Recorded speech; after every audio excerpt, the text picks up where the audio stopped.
Sebelum tu, saya akan terangkan penerangan ringkas tentang asas sistem ejaan.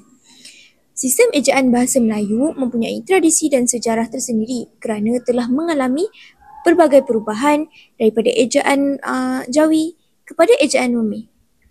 Umumnya, sejarah perkembangan ejaan bahasa Melayu boleh terbahagi kepada dua tahap, iaitu tahap sebelum kemerdekaan dan tahap selepas kemerdekaan. Perkembangan ejaan bahasa Melayu selepas kemerdekaan pula bermula daripada sistem ejaan Malindo iaitu 1959 dan sistem ejaan Rumi bahasa Melayu 1972 yang digunakan sehingga hari ini. Sistem ejaan Rumi mempunyai ciri-ciri juga tau. Ciri yang pertama adalah penggunaan abjad bahasa Melayu.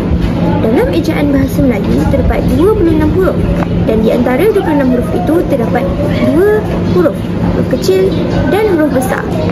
Jadi mari kita nyanyikan sama-sama. A, B, C, D, E, F, G, H, I, J, K, L, M, N, O, P, Q, R, S, T, U, V, W, X, Y dan Z. Terdapat 5 huruf vokal yang terdapat dalam bahasa Melayu iaitu A, E, I, O, U. Cara sebutannya adalah A, A, ya. I, emas. I, ibu. I, ekor. O, ombak. Ular. Jadi mari kita pergi kepada huruf konsonan pula. Seperti yang kita ketahui, tadi huruf vokal ada 5. A, E, I, O, U. Huruf konsonan pula adalah huruf selain daripada huruf vokal. Sebab tu dia ada 21. Saya dah bagi tahu ke ada 21? Tak tahulah. Tapi huruf konsonan ada 21 abjad. Iaitu selain daripada huruf vokal. Seperti yang kita ketahui, huruf abjad kita ada 26 abjad. Kita pergi pula kepada vokal berganding. Vokal berganding ialah deretan huruf dua vokal yang membentuk suku kata yang berbeza.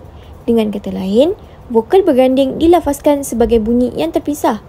Terdapat 12 jenis vokal berganding, iaitu A, I, A, U, O, I, A, O, I, U, A, U, I, A, I, O, I, U.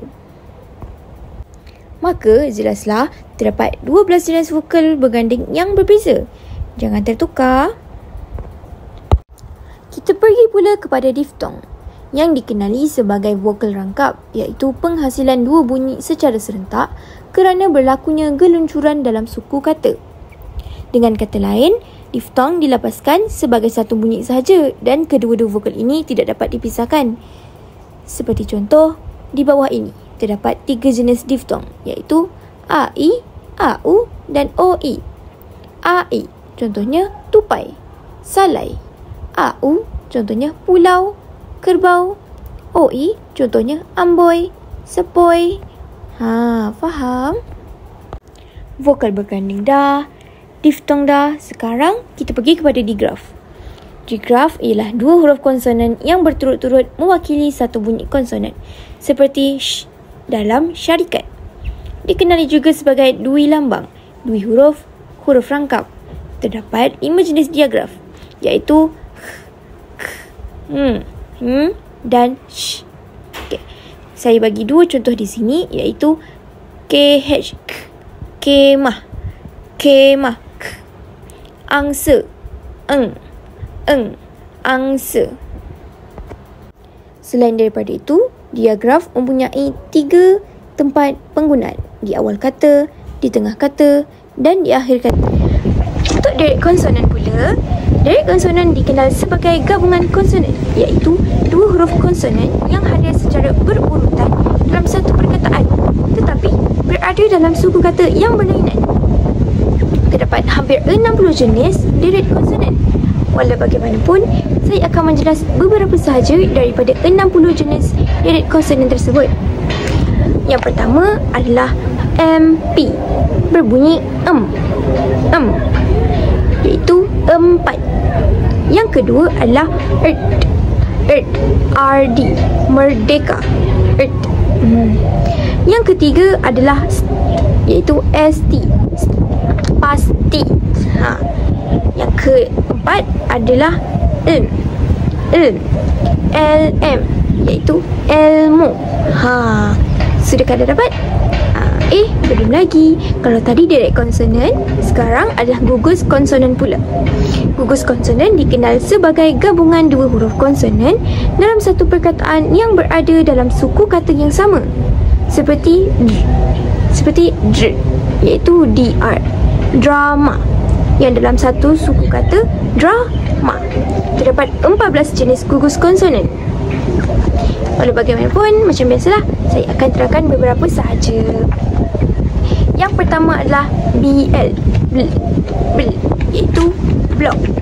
Yang kedua adalah DR, drama.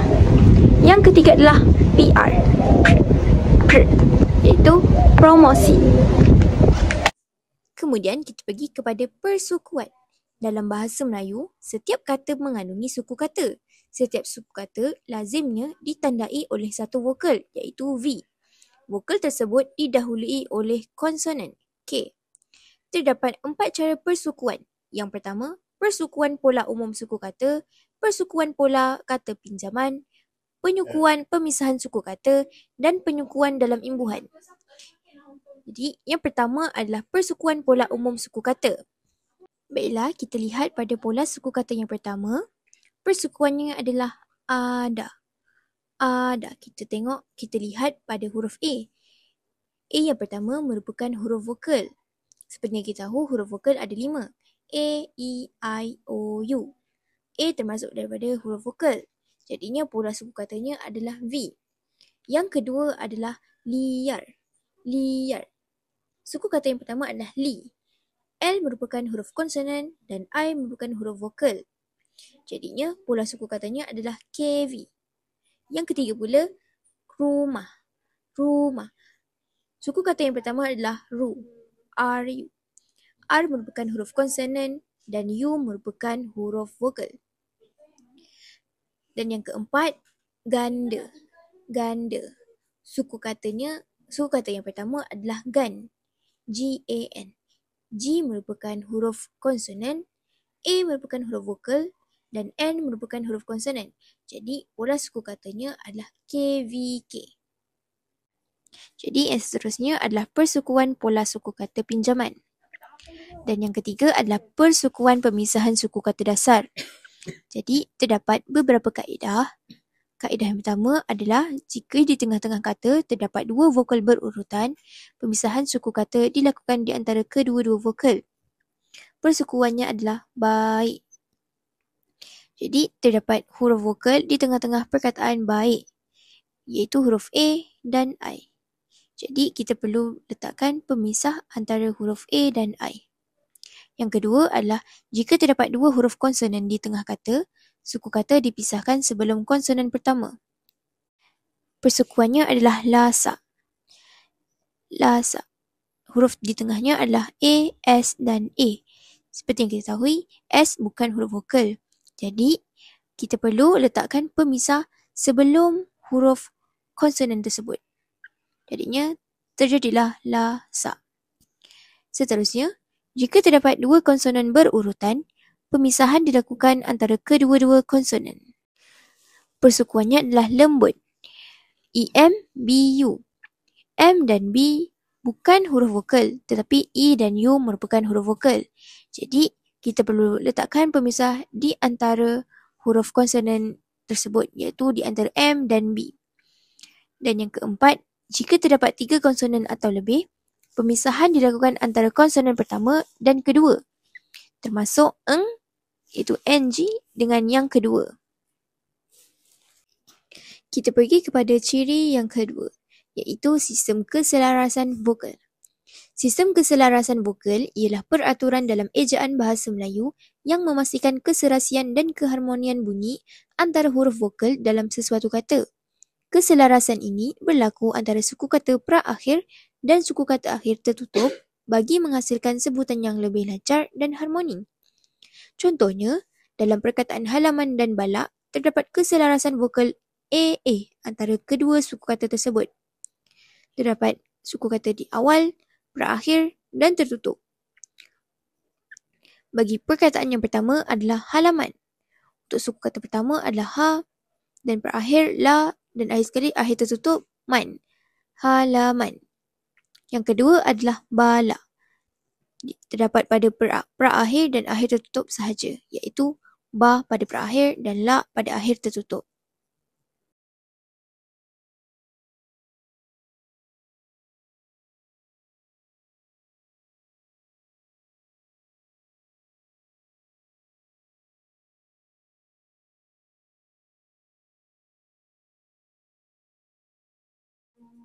Yang kedua adalah kekecualian pola keselarasan vokal. Ejaan kata bahasa Melayu yang tidak mematuhi pola keselarasan vokal yang terdiri daripada 18 pola keselarasan vokal. Terdapat 16 pola kekecualian dalam sistem ejaan Baharul Rumi yang lazimnya digunakan untuk pinjaman daripada bahasa Inggeris dan bahasa Nusantara, seperti yang tertera pada jadual di sebelah kanan. Baiklah, kita pergi kepada ciri yang seterusnya, iaitu penulisan huruf bahasa Melayu. Di bawah penulisan huruf bahasa Melayu, terdapat lagi dua huruf, iaitu huruf besar dan huruf condong. Terdapat beberapa cara penggunaan huruf besar, tetapi saya akan ringkaskan. Yang pertama, penggunaannya adalah bagi huruf pertama kata di awal ayat yang lengkap.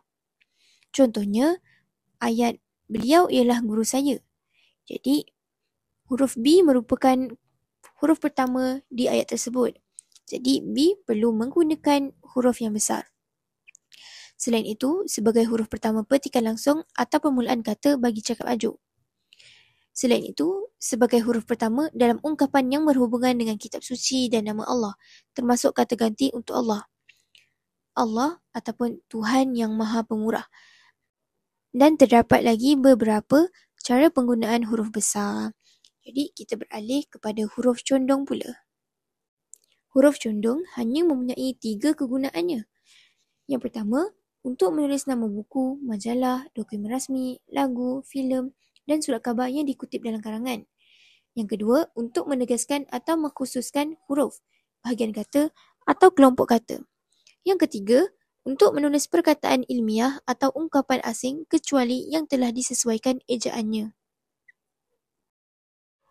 Kita pergi kepada ciri yang keempat, iaitu penulisan kata bahasa Melayu.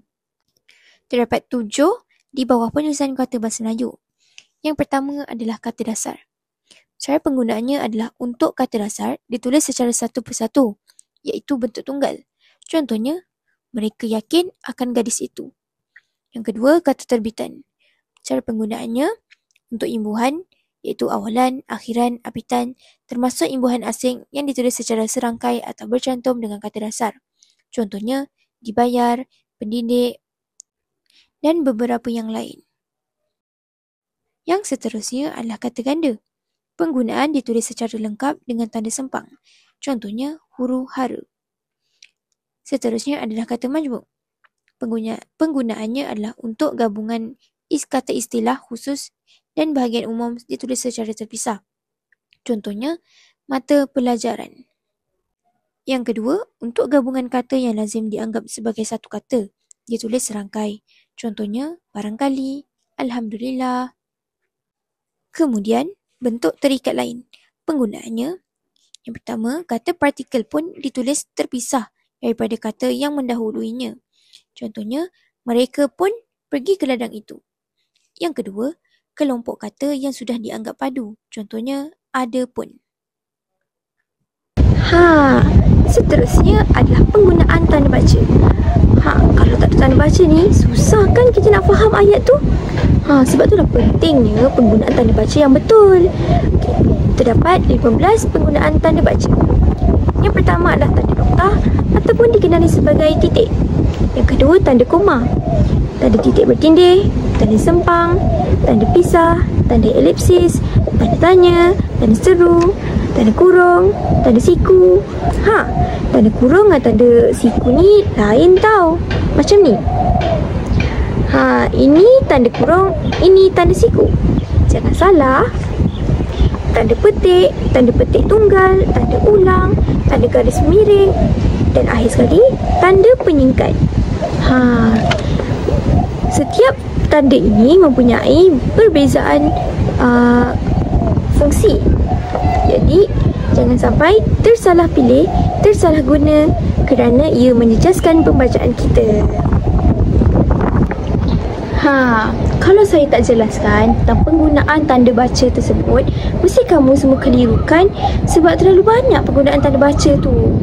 Jadi, mari saya terangkan secara ringkas tentang penggunaan tanda-tanda tersebut. Yang pertama, penggunaan tanda nokta. Penggunaan tanda nokta digunakan pada akhir ayat yang bukan pertanyaan atau seruan. Contohnya, dia guru. Tanda nokta tu terletak pada akhir ayat di sebelah guru tanpa menekan ruangan. Maksudnya dia tidak jarak tetapi dekat dengan perkataan guru tersebut. Yang kedua adalah penggunaan tanda koma, iaitu antara unsur-unsur dalam suatu pemerincian atau pembilangan. Contohnya, dia membeli buku, pensel, pen dan lain-lain. Di antara buku, pen, pensel tu terletak koma di antara barang-barang tersebut. Yang ketiga adalah penggunaan tanda koma bertitik. Lain daripada koma tadi. Penggunaan koma bertitik adalah untuk memisahkan bahagian-bahagian ayat yang sejenis dan setara. Contohnya, matahari telah terbenam, burung pulang ke sarang. Para pekebun pun pulang ke rumah masing-masing. Seperti macam ni. Seterusnya, penggunaan titik bertindih pun lain macam tanda koma bertitik tadi. Digunakan pada akhir suatu pernyataan apabila diikuti penjelasan. Contohnya, acara titik bertindih, acara apa? Contohnya, pertandingan bernyanyi. Yang seterusnya adalah tanda elipsis untuk dipakai dalam ayat yang terputus-putus. Contohnya, sekarang titik perlulah ditanda dengan 3. Ayolah kita memajukan negeri ini bersama-sama. Macam tu. Seterusnya, tanda kurung. Iaitu untuk mengapit tambahan keterangan atau penjelasan. Contohnya, PISMP. Apa keterangan daripada PISMP? Letakkan kurungan, tulis keterangan berikut. Program Ijazah Sarjana Muda Pendidikan. Seterusnya, tanda siku. Ini pun lain tau daripada tanda kurung, walaupun bentuknya hampir sama, tetapi penggunaan dan bentuknya lain. Tanda siku untuk mengapit keterangan dalam ayat penjelas yang sudah bertanda kurung. Contohnya, Kota Baru, tanda siku yang disebut juga Serambi Mekah, ditutup dengan tanda siku lagi. Masihkah pada hari ini? Ditutup dengan tanda kurung. Kemudiannya, tanda ulang. Untuk dalam tulisan cepat dan nota bagi menyatakan bentuk gandaan. Contohnya, basikal, tetapi basikal ditulis 1, tanda ulang tu ditulis 2. Tapi tanda ulang ini tidak boleh digunakan dalam penulisan ilmiah atau penulisan akademik. Seterusnya, tanda garis miring dalam penomboran kod surat. Contohnya, KPM, tanda garis miring 03, tanda garis miring 02. Kalau tulis tarikh pun boleh tahu macam tu. Dan terakhir, tanda penyingkat untuk menunjukkan penghilangan bahagian kata. Contohnya, pesanan ibu, kan ku ingati. Kan sama dengan akan. Faham tak kamu semua? Kesalahan pertama yang saya jumpa adalah pada papan ini. Kalau mereka masukkan perkataan abang tetapi dieja sebagai ABG yang selalu orang tulis pada papan tanda, papan nama atau poster, maka pada papan ini yang ditulis ABG tidak betul dari segi tata bahasa dan ejaan rasmi yang sebetulnya dieja dengan penuh ABANG, merupakan bentuk baku dan betul. Kenapa tidak boleh dieja sebagai ABG? Kerana ABG ialah singkatan tidak rasmi. ABG digunakan dalam bentuk tidak formal, contohnya di dalam mesej, media sosial. Dalam bahasa, ia bukan bentuk ejaan baku yang diteruskan dalam Dewan Bahasa dan Pustaka. Dalam konteks rasmi seperti papan tanda, papan maklumat, kertas kerja dan lain-lain, mesti menggunakan ejaan penuh.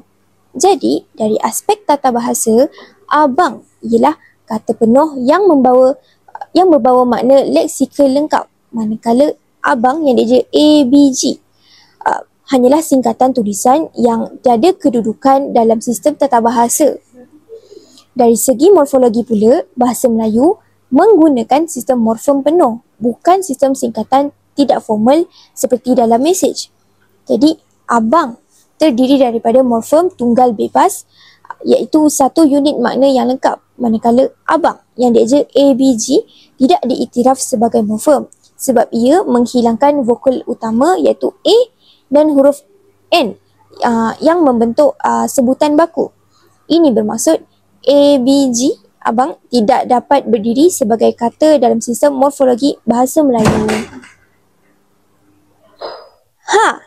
Saya dah tercuba satu lagi perkataan yang salah eja. Macam ni. Ditulis dengan akademi. Akademi adalah perkataan yang salah. Perkataan yang sebetulnya adalah akademi yang dieja dengan AKADEMI. Akademi dengan akademi membawa maksud yang berbeza. Akademi tidak mempunyai maksud, manakala akademi ialah institusi ataupun tempat belajar untuk menuntut ilmu. Jangan salah lagi.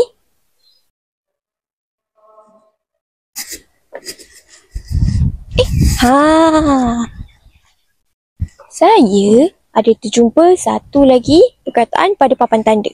Tengok ni. Perkataan salon yang dieja dengan SALON. Seperti yang saya kaji, salon mempunyai dua ejaan. Ejaan yang pertama SALUN. Ejaan kedua SALON. Perbezaan antara dua ni adalah huruf U dan huruf O seperti di papan tanda tadi. Kawan-kawan, sebenarnya ejaan salon ataupun salon dua-duanya betul. Cuma kadang-kadang kita je yang keliru mana nak letak perkataan salon dan salon. Cuba kawan-kawan fikir. Kawan-kawan tahu tak mana nak letak ni? Kalau tak tahu, mari saya bagi tahu. Perkataan salon ke salon? Okey, mari kita tengok satu-satu. Perkataan salon yang dieja dengan U kebiasaannya digunakan dalam konteks rasmi seperti dalam penulisan akademik ataupun laporan. Contohnya, dalam penulisan akademik, saya pergi ke kedai salon muslimah tadi.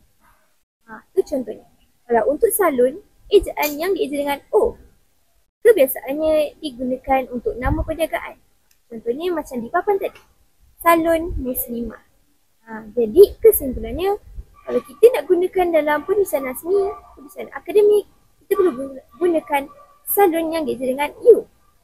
Kalau dalam nama perniagaan, kita perlu guna salon yang dieja dengan O. Faham tak kawan-kawan? Sakitlah mata. Banyak sangat yang salah ni. Apa lagi yang salah tu? Tak tahu ke? Ni, cuba tengok ni. Dah dapat ke mana yang salah tu? Cepat saya bagi masa. Kamu semua kena tahu mana yang salah. 1, 2, 3. Betul. Yang salahnya adalah pemberi pinjam. Yang sebetulnya apa? Yang sebetulnya adalah pemberi pinjaman. Pemberi pinjaman adalah orang yang meminjamkan sesuatu. Kenapa pemberi pinjam salah? Sebab pemberi pinjam tu kata kerja, bukan kata nama. Jadi, dalam tata bahasa baku dan bahasa Melayu baku yang betul adalah pemberi pinjaman wang berlesen. Dapat? La. Pusat Perkhidmatan Penyelenggara? Cepelik je. Pusat penyelenggara. Ini satu.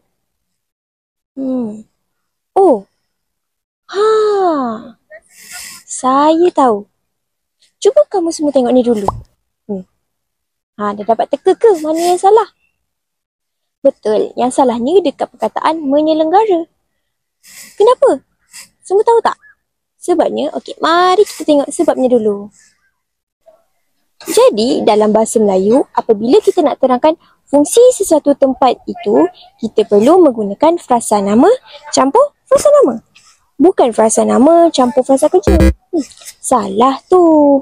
Jadi, yang sebetulnya adalah pusat perkhidmatan penyelenggaraan kenderaan. Faham? Sebenarnya tadi saya pergi kedai runcit dan saya perasan ada yang salah pada papan tanda mereka. Ini perkataan serba nikah. Pada kajian saya, serba nikah dieja dengan serba neka, bukan serba nikah. Betul tak? Kerana serba neka merupakan dua perkataan yang bergabung. Menurut Kamus Dewan Bahasa, serba merupakan berbagai-bagai dan aneka bermacam jenis. Jadi, dalam bahasa Melayu, apabila dua perkataan digabungkan, iaitu ayat majmuk mantap, akan berlakunya pengguguran huruf. Jadi, dalam kes ini, perkataan serba neka iaitu berlaku pengguguran huruf A yang bertindih di antara serba dan aneka. Jadi kalau serba nikah tu salah, sebab nikah tu dalam bahasa Melayu tiada pun kata dasar nikah. Okey? Tengok ni. Semula jadi dieja dengan rapat. Salah ke betul? Jawapan yang betul dari segi tata bahasa dan ejaan baku di PP ialah semula jadi, iaitu dua perkataan. Ejaan yang salah, semula jadi, iaitu satu perkataan. Kerana ianya tidak baku. Dalam tata bahasa Melayu, tidak semua gabungan dua perkataan perlu dirapatkan. Semula jadi ialah frasa tetap, iaitu kata majmuk bebas, bukan kata majmuk mantap. Oleh itu, kedua-dua perkataan perlu ditulis secara terpisah. Gunakan semula jadi dalam semua tulisan rasmi, akademik atau karangan kerana bentuk inilah yang gramatis dan diiktiraf Dewan Bahasa dan Pustaka. Ada lagi satu perkataan yang kita sering jumpa di kedai makan ataupun di pasar. Mestilah berkenaan makanan kan? Perkataannya adalah mi. Biasa kita jumpa dieja dengan M-E-E. Tetapi kalau kamu semua nak tahu, sebenarnya mi dalam bahasa Melayu dieja dengan M-I. M-E-E itu adalah perkataan lama. Tetapi apabila diserap dalam bahasa Melayu, ditukar menjadi M-I. Jadi dalam konteks rasmi seperti dalam buku, dalam karangan, kita perlu menggunakan ejaan M-I. Tapi lain pula untuk jenama ataupun kedai makan. Boleh menggunakan ejaan M-E-E untuk tujuan komersial ataupun promosi. Tapi bukan dalam keadaan formal. Surah. Saya? Kenapa tu? Cuba kau tengok ni. Kenapa ni? Salah eja ke? Ni. Baiklah, kalau tadi saya dah jelaskan macam mana nak eja perkataan mi dengan betul, sekarang saya akan betulkan ejaan sate.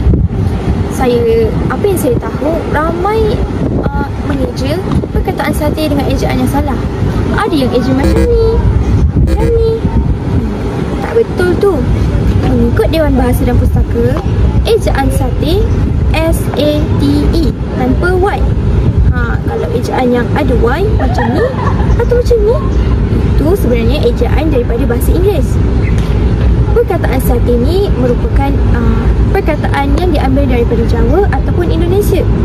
Tetapi apabila dimasukkan ke dalam bahasa Melayu, ejaan sate tetap sama seperti dalam bahasa Jawa, iaitu S-A-T-E.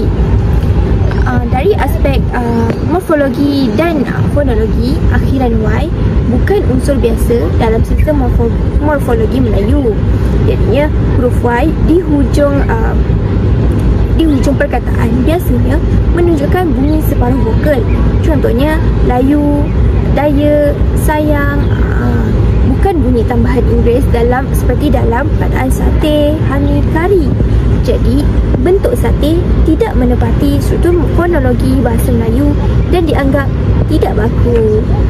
Jadi kamu semua dah tahu kan nak guna yang mana satu? Ada lagi kesalahan ejaan pada menu makanan. Ni, sop kambing dieja dengan rapat.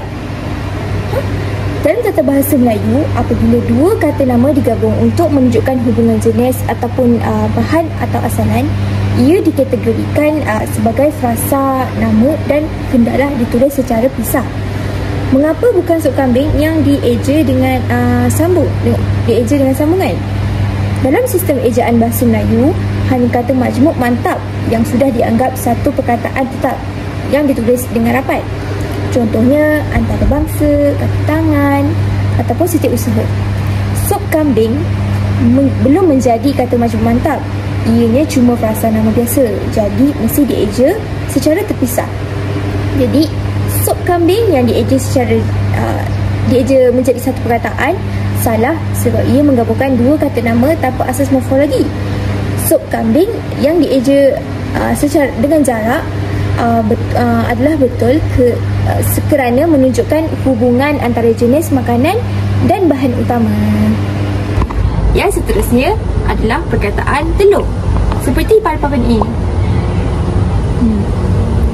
Pada menu tersebut, telur dieja dengan T-E-L-O-R. Salah tu.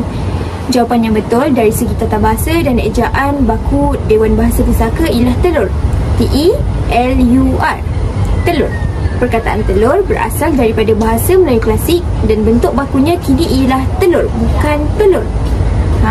Telur ini ialah sebutan logat ataupun dialek, terutamanya di negeri-negeri utara dan pantai timur. Bukan ejaan standard dalam bahasa Melayu baku. Dalam bahasa baku, bunyi U di hujung perkataan telur menunjukkan vokal belakang bulat U. Manakala sebutan O dalam telur hanya berlaku dalam dialek tertentu, bukan dalam sistem sebutan baku bahasa Melayu. Kesimpulannya, dalam bahasa Melayu baku, gunakan telur. Telur hanya betul jika digunakan dalam konteks dialek. Misalnya, dalam karya sastra yang meniru percakapan logat setempat. Baiklah semua, mari kita lihat kesalahan ejaan yang seterusnya. Ni. Mari saya jelaskan dengan cara yang paling mudah menggunakan ayat contoh terus supaya kamu dapat membezakan antara ditutup yang dieja dengan jarak dan ditutup yang dieja dengan rapat. Di dalam ini, imbuhan yang menunjukkan perbuatan iaitu kata kerja. Contohnya, kedai itu ditutup pada hari Ahad. Ditutup dieja dengan rapat. Maksudnya ada orang menutup kedai itu. Yang kedua, ditutup yang dieja dengan jarak. Salah. Sebab di tidak boleh diikuti oleh kata kerja. Di yang berjarak hanya digunakan untuk tempat, bukan perbuatan. Contoh yang salah, kedai itu ditutup pada hari Ahad. Salah kerana tutup ialah perbuatan, bukan tempat. Yang ketiga, jarak digunakan bila tunjuk tempat. Contoh yang betul untuk bentuk jarak. Contoh yang pertama, saya tinggal di rumah.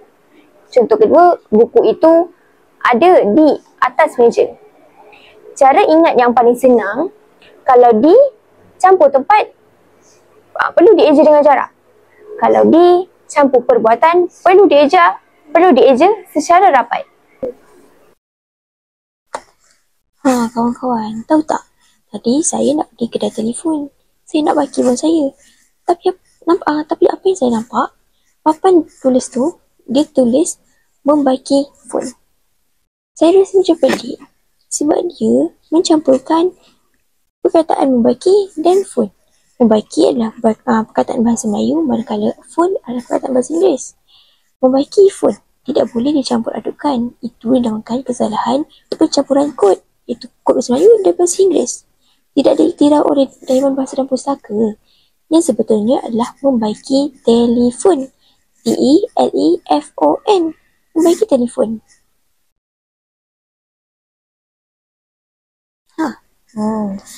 Dalam bahasa Melayu baku, kita tidak mencampur bahasa dalam ayat rasmi, iaitu campur kod. Perkataan phone ialah ringkas daripada telefon, iaitu dalam bahasa Inggeris. Ejaan baku Melayu yang diiktiraf oleh DBP ialah telefon. Dalam penulisan rasmi, ujian campur formal atau buku teks, campur kod dianggap kesalahan tata bahasa kerana menjejaskan ketulinan bahasa Melayu.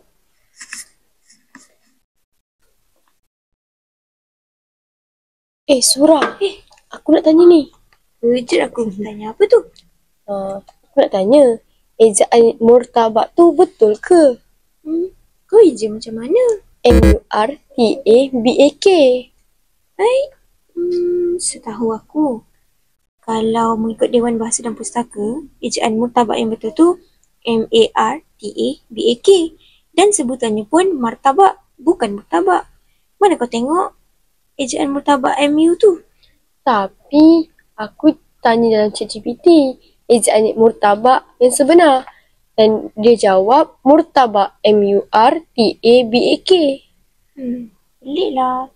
Tapi, kalau kau tengok ChatGPT, setahu aku ChatGPT ni dia tak adalah selalu betul. Sebab dia kan robot. Bukannya buku kan. Jadinya kita tak boleh 100% percaya ChatGPT tu.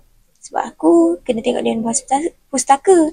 Apa-apa pun kalau kita tak tahu ke apa, kita kena tengok dekat Dewan Bahasa dan Pustaka dulu tau. Okeylah. Lepas ni aku tak tengok GPT dah. Bukan tak boleh tengok, tapi kalau bab tata bahasa ni ChatGPT kurang betul sikit. Jadi kita kena tengok pada sumber yang sahih.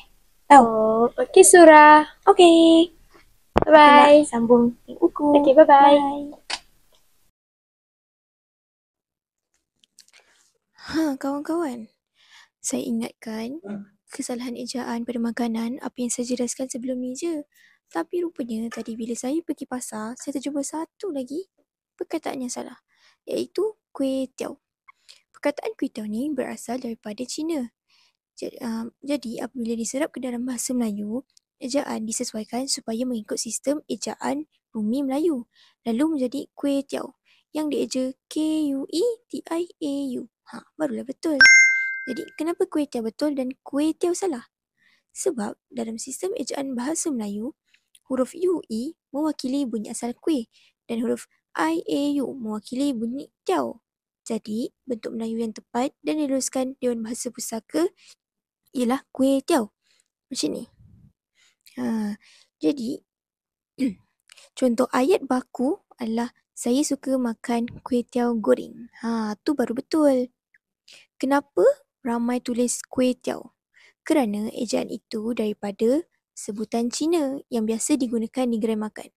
Dalam iklan, papan tanda dan menu, peniaga lebih suka guna bentuk asal sebab nampak biasa di mata orang. Tapi dari segi tata bahasa rasmi, ia tidak baku dan salah. Okay?